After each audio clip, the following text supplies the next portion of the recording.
Good morning. Happy Wednesday. Today I'm going to read chapter 19, The Egg Sack.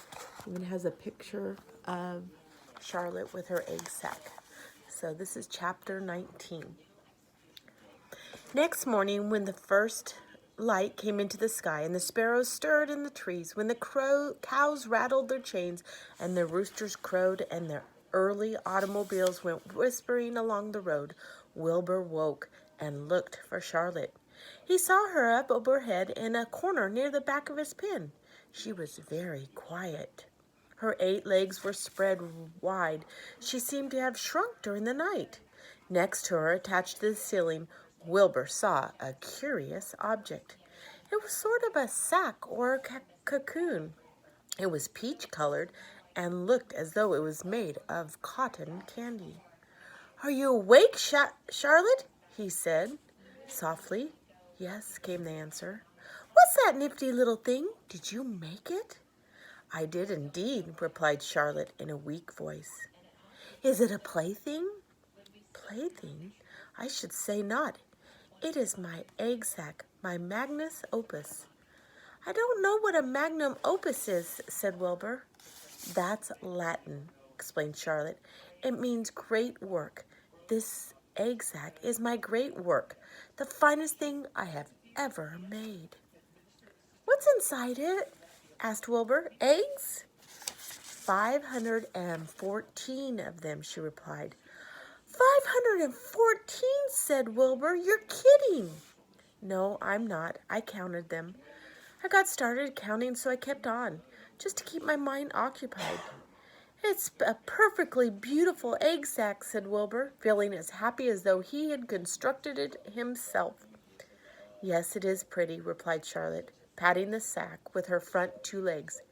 "Anyway, I can guarantee that it is strong. It is made of the toughest material I have. It is also waterproof. The eggs are inside and will be warm and dry." "Charlotte," said Wilbur dreamily, "are you really going to have 514 children?" "If nothing happens, yes," she said. "Of course they won't show up till next spring." Wilbur noticed that Charlotte's voice sounded sad. "What makes you so downhearted? I should think you'd be terribly happy about this." "Oh, don't pay any attention to me," said Charlotte. "I just don't have much pep anymore. I guess I feel sad because I won't ever see my children." "What do you mean you won't see your children? Of course you will. We'll all see them. It's going to be simply wonderful next spring in the barn cellar with 514 baby spiders running around all over the place. And the geese will have a new set of goslings and the sheep will have their new lambs." "Maybe," said Charlotte quietly. "However, I have a feeling I'm not going to see the results of last night's efforts. I don't feel good at all. I think I'm languishing, to tell you the truth." Wilbur didn't understand the word languish, and he hated to bother Charlotte by asking her to explain, but he was so worried he felt he had to ask. "What does languishing mean?" "It means I'm slowing up, feeling my age. I'm not young anymore, Wilbur. But I don't want you to worry about me. This is your big day today. Look at the web. Doesn't it show up well with the dew on it?" Charlotte's web never looked more beautiful than it looked this morning. Each strand held dozens of bright drops of early morning dew. The light from the east stuck to it and made it plain and clear. It was a perfect piece of designing and building. In another hour or 2, a steady stream of people would pass by, admiring it and reading it, and looking at Wilbur and marveling of the miracle.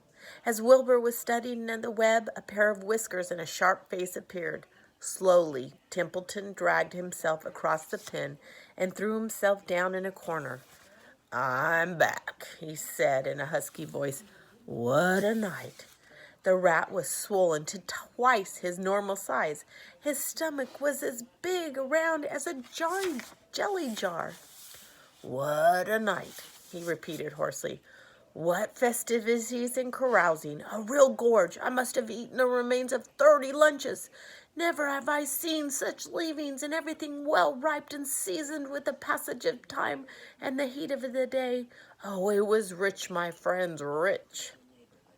You ought to be ashamed of yourself, said Charlotte in disgust. It would serve you right if you have an acute attack of indigestion. Don't worry about my stomach, snarled Templeton. It can handle anything. And by the way, I've got some bad news. As I came past the pig next door, the one that calls himself Uncle, I noticed a blue tag on the front of his pen. That means he won first prize. I guess you're licked, Wilbur. You might as well relax. Nobody's going to hang a medal on you. Furthermore, I wouldn't be surprised if Zuckerman changes his mind about you. Wait till he gets a hankering for some fresh pork and smoked ham and crisp bacon. He'll take the knife to you, my boy. Be still, Templeton, says Charlotte. You're too stuffed and bloated to know what you're saying. Don't pay attention to him, Wilbur. Wilbur tried not to think about what the rat had just said. He decided to change the subject. Templeton, said Wilbur, if you weren't so dopey, you would have noticed that Charlotte has made an egg sac. She's going to become a mother. For your information, there are 514 eggs in that peachy little sack. Is that true? Asked the rat, eyeing the sack suspiciously.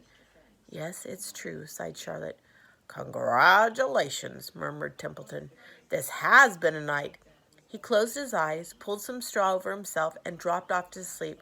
Wilbur and Charlotte were glad to be rid of him for a while.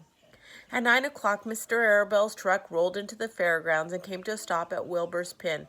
Everybody climbed out. Look, cried Fern. Look at Charlotte's Web. Look what it says. The grown-ups and the children joined hands and stood there studying the new sign. Humble, said Mr. Zuckerman. Now, isn't that just the word for Wilbur? Everyone rejoiced to find the miracle of the web had been repeated. Wilbur gazed up lovingly into their faces. He looked very humble and very grateful. Fern winked at Charlotte. Lurvy soon got busy. He poured a bucket of warm slops into the trough, and while Wilbur ate his breakfast, Lurvy scratched him gently with a smooth stick. Wait a minute, cried Avery. Look at this. He pointed at the blue tag on Uncle's pen. This pig has already won first prize already. The Zuckermans and the Arabelles stared at the tag. Mrs. Zuckerman began to cry. Nobody said a word. They just stared at the tag. Then they stared at Uncle. Then they stared at the tag again. Lurvy took out an enormous handkerchief and blew his nose very loud. It's so loud, in fact, that the noise was heard by stable boys over at the horse barn. Can I have some money? Asked Fern. I want to go out on the midway. You stay right where you are, said her mother. Tears came to Fern's eyes. What's everybody's crying about? Asked Mr. Zuckerman. Let's get busy. Edith, bring the buttermilk.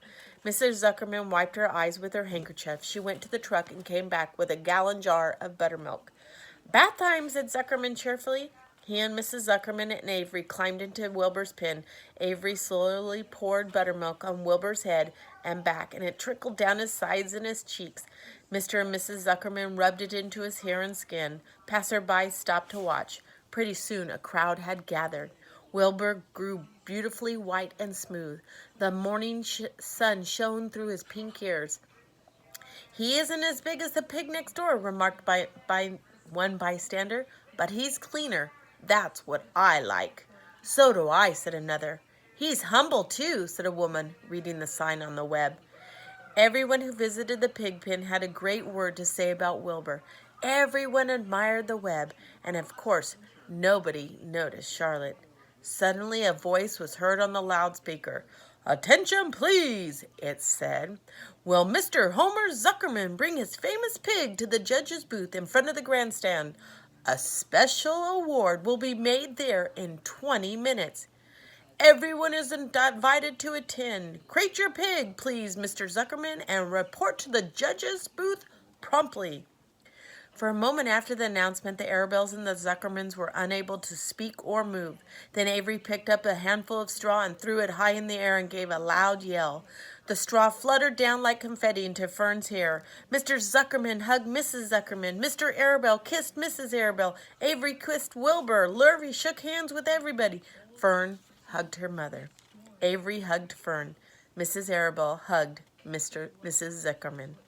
Up overhead in the shadows of the ceiling, Charlotte crouched unseen, her front legs encircling her egg sac.